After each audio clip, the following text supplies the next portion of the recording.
சேனலை சப்ஸ்கிரைப் செய்யாதவங்க சேனலை சப்ஸ்கிரைப் செஞ்சுக்கிட்டு செய்திகளை தெரிந்து கொள்ளும்படி அன்புடன் கேட்டுக்கொள்கிறேன். வணக்கம். இன்றைய முக்கிய செய்திகள். ஆண்டுதோறும் அக்டோபர் 30ஆம் தேதி சேமிப்பின் அவசியத்தை உணர்த்தும் வகையில் உலக சிக்கன நாள் கடைபிடிக்கப்பட்டு வருகிறது. இந்நிலையில் ஆடம்பர செலவுகளை குறைத்து வரவுக்குள் செலவு செய்து சிக்கனமாக வாழ பழக வேண்டும் என்று முதல்வர் மு.க.ஸ்டாலின் கேட்டுக்கொண்டுள்ளார். முத்துராமலிங்க தேவரின் குருபூஜையையொட்டி பசும்பொன்னில் உள்ள அவரது நினைவிடத்தில் குடியரசு துணைத் தலைவர் சி.பி. ராதாகிருஷ்ணன் மரியாதை செலுத்தினார். வாக்காளர் பட்டியல் சிறப்பு தீவிர திருத்தம் நடத்துவது குறித்து தமிழ்நாடு தலைமை தேர்தல் அலுவலர் அர்ச்சனா பட்நாயக் தலைமையில் நேற்று அனைத்து கட்சிகளுக்கான ஆலோசனைக் கூட்டம் நடைபெற்றது. புதுக்கோட்டையில் இயற்கை வளங்கள் துறை அமைச்சர் ரகுபதி நேற்று செய்தியாளர்களுக்கு பேட்டி அளித்த போது புலம்பெயர்ந்து வந்த வெளி மாநிலத்தவரை வாக்காளர் பட்டியலில் சேர்க்கக்கூடாது என்று பேசியுள்ளார். பசும்பொன் முத்துராமலிங்க தேவரின் ஜெயந்தி குருபூஜை விழாவை முன்னிட்டு மதுரை கோரிப்பாளையத்தில் அவரது உருவ சிலைக்கு தமிழக முதல்வர் மு.க.ஸ்டாலின் மாலை அணிவித்து மரியாதை செலுத்தினார். சென்னையில் மின்சார பேருந்து சேவை வெற்றிகரமாக செயல்படுவதைத் தொடர்ந்து பெருநகர போக்குவரத்து கழகம் மெட்ரோ ரயில் நிலையங்களுக்கு முதல் மற்றும் கடைசி மைல் இணைப்பு வசதியை செயல்படுத்த திட்டமிட்டுள்ளது. இதற்காக எம்டிசி மின்சார பேருந்துகளின் அசல் உபகரண உற்பத்தியாளர்களுடன் முன்டெண்டர் கூட்டத்திற்கு அழைப்பு விடுத்துள்ளது. திருநெல்வேலி மாநகர போலீஸ் கமிஷனரின் உத்தரவுப்படி திருநெல்வேலி மாநகர ஊர்காவல் படையில் ஊர்காவல் படையினர் புதிதாக தேர்வு செய்யப்பட உள்ளனர். இந்நிலையில் நவம்பர் 22ஆம் தேதி நெல்லை மாநகர ஊர்காவல் படைக்கு ஆட்கள் தேர்வு செய்யப்பட உள்ளதாக தகவல் வெளியாகியுள்ளது. இந்திய ரயில்வே துறையில் வேலைவாய்ப்பு அறிவிப்பு வெளியாகியுள்ளது. டிக்கெட் கிளர்க், அக்கவுண்ட்ஸ் கிளர்க் மற்றும் டைபிஸ்ட், ஜூனியர் கிளர்க் மற்றும் டைபிஸ்ட் ரயில் கிளர்க் ஆகிய பணிகள் 12ஆம் வகுப்பு படித்திருந்தாலே போதும் விண்ணப்பிக்கலாம் என்ற தகவல் வெளியாகியுள்ளது. வரும் 2026இல் பாஜக தமிழ்நாட்டில் காணாமல் போகும் என மீண்டும் திமுக 2.0 தொடரும் என அமைச்சர் ரகுபதி பேட்டியளித்துள்ளார். கடந்த செப்டம்பர் 27ஆம் தேதி கரூரில் நடைபெற்ற தமிழக வெற்றிக்கழக கூட்டத்தில் ஏற்பட்ட கூட்ட நெரிசலில் சிக்கி 41 பேர் மரணமடைந்த சம்பவம் பெரும் பரபரப்பை ஏற்படுத்தியுள்ள நிலையில் இந்த வழக்கை விசாரித்து வரும் சிபிஐ அதிகாரிகள் முதல் தகவல் அறிக்கை தாக்கல் செய்துள்ளனர். கரூர் தேரத்தில் எஃப்ஐஆர் பதிவில் இருப்பது என்ன என்ற கேள்வி எழுப்பிய நிலையில் சிபிஐ ரகசியம் காக்கிறதா என்ற கேள்வி எழுப்பியுள்ளது. திருப்பூரில் துணை ஜனாதிபதி தேர்தலில் ஒருமித்த தேர்வுக்காக பிரதமர் மோடி முயற்சித்தார். கடைசி நேரத்தில் முடியாமல் போனது என்று துணை ஜனாதிபதி சி.பி. ராதாகிருஷ்ணன் தெரிவித்துள்ளார். அன்னப்பறவை போல் நல்லதை மட்டும் எடுப்பவர் மோடி என்று துணை ஜனாதிபதி தெரிவித்துள்ளார். பேரிடர் மேலாண்மை விதிகளை முறையாக பின்பற்றாமல் குடிநீர் ஏரிகளில் கூடுதல் நீரை நீர்வளத்துறை சேமித்துள்ளதால் 2015இல் நடந்தது போல் சென்னைக்கு பேராபத்து ஏற்படும் அபாயம் உள்ளது. ஆபத்தை உணராமல் மாநகராட்சிக்கு நெருக்கடி ஏற்படுத்தும் வகையில் நீர்வளத்துறையினர் செயல்படுவதாக பேரிடர் மேலாண்மை துறை அதிகாரிகள் கூறுகின்றனர். தமிழகத்தில் எலக்ட்ரானிக்ஸ் சாதன உதிரி பாகங்களில் முதலீடு செய்யும் 5 திட்டங்களுக்கு மத்திய அரசு அனுமதி அளித்துள்ளது. வழக்கம் போல ஸ்டிக்கர் ஒட்ட முண்டியடிப்பது வெட்கக்கேடு திமுகவுக்கு என்று பாஜக கண்டனம் தெரிவித்துள்ளது. தமிழக வெற்றிக் கழகம் சிறப்பு பொதுக்குழு கூட்டம் நவம்பர் 5ஆம் தேதி மாமல்லபுரத்தில் நடக்கவுள்ளது என அக்கட்சித் தலைவர் விஜய் அறிவித்துள்ளார். சென்னை திருவான்மியூர் பகுதியைச் சேர்ந்த 38 வயதான ஆட்டோ டிரைவர் தனது மனைவியுடன் வசித்து வந்தார். இந்த தம்பதிக்கு 2 மகள்கள் உள்ள நிலையில் கடந்த 2/10/2024 அன்று தாயார் வீட்டு வேலைக்கு சென்றுவிட்ட நிலையில் சிறுமிகள் இருவரும் வீட்டில் இருந்துள்ளனர். அப்போது தந்தையான ஆட்டோ டிரைவர் ஒரு மகளை கடைக்கு அனுப்பி வைத்துவிட்டு 14 வயதுடைய இன்னொரு மகளுக்கு பாலியல் தொந்தரவு கொடுத்துள்ளார். பின்னர் இதுகுறித்து வெளியில் யாரிடமும் சொல்லக்கூடாது என மிரட்டியுள்ளார். இதுகுறித்து சிறுமியின் தாயார் அளித்த புகாரின் பேரில் நீலாங்கரை அனைத்து மகளிர் போலீசார் வழக்கு பதிவு செய்து ஆட்டோ டிரைவரை கைது செய்தனர். இந்த வழக்கு விசாரணை சென்னை போக்சோ சிறப்பு கோர்ட்டில் நீதிபதி பத்மா முன்னிலையில் நடந்துள்ளது. கோவில் சொத்துக்களின் விவரங்களை பொதுமக்களுக்கு தெரியப்படுத்தும் விதமாக இணையதளத்தில் வெளியிட அறநிலைத்துறை தயங்குவது ஏன் என்று சென்னை ஐகோர்ட் சரமாரியாக கேள்வி எழுப்பியுள்ளது. பூந்தமல்லி போரூர் வரையிலான மெட்ரோ ரயில் வழித்தடத்திற்கு பாதுகாப்பு சான்றிதழ் கிடைப்பதில் தாமதம் ஏற்பட்டுள்ளதாக தகவல் வெளியானது. அனைத்து கட்சி கூட்டத்தில் பங்கேற்க பாமக, தமிழக வெற்றிக் கழகம் கட்சிகளுக்கு திமுக திடீர் அழைப்பு விடுத்துள்ளது. தமிழ்நாட்டில் 2025 அக்டோபர் இறுதி வாரம் முதல் 2026 பிப்ரவரி முதல் வாரம் வரை நடைபெறவுள்ள வாக்காளர் பட்டியல் சிறப்பு தீவிர திருத்த நடவடிக்கையில் ஒவ்வொரு மாவட்டத்திலும் 77,000 அதிகாரிகள் பணிபுரிவார்கள் என்று தமிழ்நாடு தேர்தல் ஆணையம் தெரிவித்துள்ளது.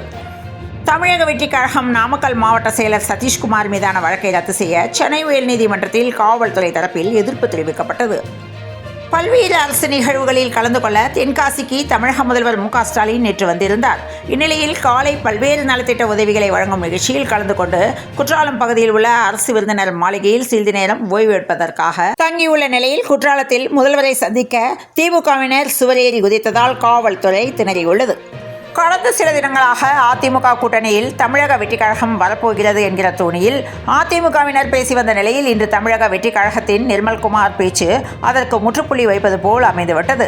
இந்த இடத்தில்தான் அதிமுக அடுத்து என்ன செய்ய போகிறது என்ற கேள்வி எழும்பிய நிலையில் தன் பலத்தை அதிமுக உணராமல் பேசுகிறதா என்று பல்வேறு கேள்விகள் எழுகிறது.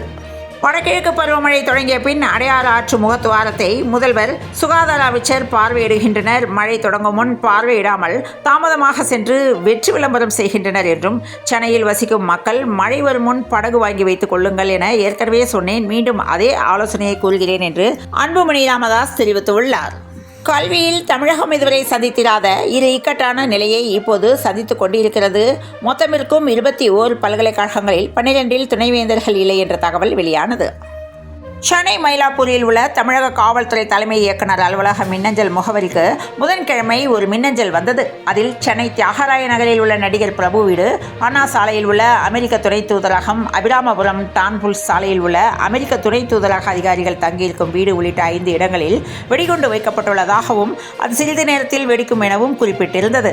இதையடுத்து காவல்துறை உயரதிகாரிகள் உத்தரவின் பேரில் வெடிகுண்டு கண்டறிந்து அகற்றும் நிபுணர்களும் போலீசாரும் அங்கு விரைந்து சென்று சோதனை நடத்தினர். பல மணி நேரம் நடைபெற்ற சோதனையில் எந்த வெடிப்பொருளும் கண்டெடுக்கப்படவில்லை. வதந்தியை பரப்பும் நோக்கத்தில் வந்திருந்த மின்னஞ்சல் தொடர்பாக சைபர் குற்றப்பிரிவு போலீசார் வழக்கு பதிவு செய்து விசாரித்து வருகின்றனர். சென்னை பெங்களூரு தேசிய நெடுஞ்சாலையில் காஞ்சிபுரம் அருகே கார் ஓட்டுநர்கள் 2 கடத்தி ரூபாய் 4,50,00,000 கொள்ளையடித்து சென்றது தொடர்பாக போலீசார் கேரளத்தை சேர்ந்த 5 பேரை கைது செய்துள்ளனர். ராணிப்பேட்டையில் பொதுத்துறை வங்கியில் அடகு வைத்த நகையை மீட்க செலுத்திய பணத்தில் ரூபாய் 10,000 கள்ள நோட்டு கொடுத்த சம்பவத்தில் தொடர்புடைய 6 பேரை போலீசார் கைது செய்தனர். கோவில், மடங்கள், சொத்துக்கள் விவரங்களை இணையத்தில் பதிவேற்றம் செய்வதில் தயக்கம் ஏன் என அறநிலையத்துறைக்கு ஐகோர்ட் கேள்வி எழுப்பியுள்ளது. திருவண்ணாமலையில் ஆந்திர மாநில இளம்பெண்ணை பாலியல் வன்கொடுமை செய்த வழக்கில் கைது செய்யப்பட்ட 2 காவலர்கள் மீது குண்டர் தடுப்பு சட்டத்தின் கீழ் நடவடிக்கை எடுக்கப்பட்டது. சிறுநீரக விற்பனை மோசடி குறித்த சிறப்பு குழுவின் விசாரணை அறிக்கையை தாக்கல் செய்ய சென்னை உயர்நீதிமன்ற மதுரை அமர்வு புதன்கிழமை உத்தரவிட்டது. கோவை மாவட்டம் வால்பாறைக்கு தமிழகத்தின் பல்வேறு பகுதிகளில் இருந்து சுற்றுலா பயணிகள் வருகை தருகின்றனர். இந்த நிலையில் நவம்பர் 1ஆம் தேதி முதல் வால்பாறை செல்ல இ-பாஸ் கட்டாயம் என மாவட்ட கலெக்டர் அறிவிப்பு வெளியிட்டுள்ளார்.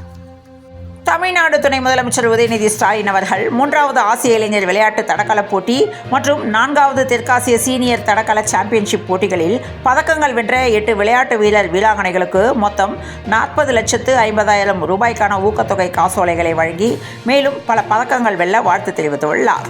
புதுச்சேரியை சேர்ந்த பிரகாஷ் என்ற இளைஞர் தனது பெண் தோழி ஒருவருடன் சென்னை அசோக் நகர் பகுதியில் காரில் சென்று கொண்டிருந்தார். பின்னர் சாலையோரம் காரை நிறுத்திவிட்டு இருவரும் பேசிக் கொண்டிருந்த நிலையில் அப்போது அங்கு 4 பேர் இருசக்கர வாகனத்தில் வந்துள்ளனர். அவர்கள் 4 பேரும் தாங்கள் கொண்டு வந்திருந்த ஆயுதங்களை வைத்து பிரகாஷை அவரது தோழியின் கண்முனே சரமாரியாக வெட்டிவிட்டு அங்கிருந்து தப்பி ஓடினர். இதில் படுகாயமடைந்த பிரகாஷ் சம்பவ இடத்திலேயே பரிதாபமாக உயிரிழந்தார்.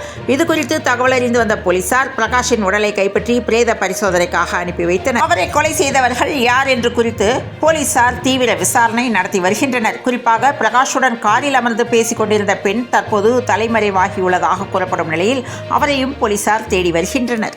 தடகளத்தில் பதக்கம் வென்ற தமிழக வீராங்கனைக்கு ரூபாய் 25,00,000 ஊக்கத்தொகையை உதயநிதி ஸ்டாலின் வழங்கியுள்ளார். 2வது சென்னை ஓபன் பெண்கள் சர்வதேச டென்னிஸ் போட்டி சென்னை நுங்கம்பாக்கத்தில் உள்ள STAT ஸ்டேடியத்தில் நடந்து வருகிறது. முதல் 2 நாட்கள் மழையால் ஆட்டங்கள் நடக்காத நிலையில் சென்னை ஓபன் டென்னிஸில் தமிழக வீராங்கனை தோல்வியுற்றார். மகளிர் உலகக் கோப்பையில் இங்கிலாந்தை வீழ்த்தி தென்னாப்பிரிக்கா இறுதிப் போட்டிக்கு முன்னேறியது. இன்று தங்கம் விலை கிராமுக்கு ரூபாய் 225 பவுனுக்கு ரூபாய் 1800 குறைந்துள்ளது. இன்று வெள்ளி விலை கிராமுக்கு ரூபாய் 1 குறைந்துள்ளது.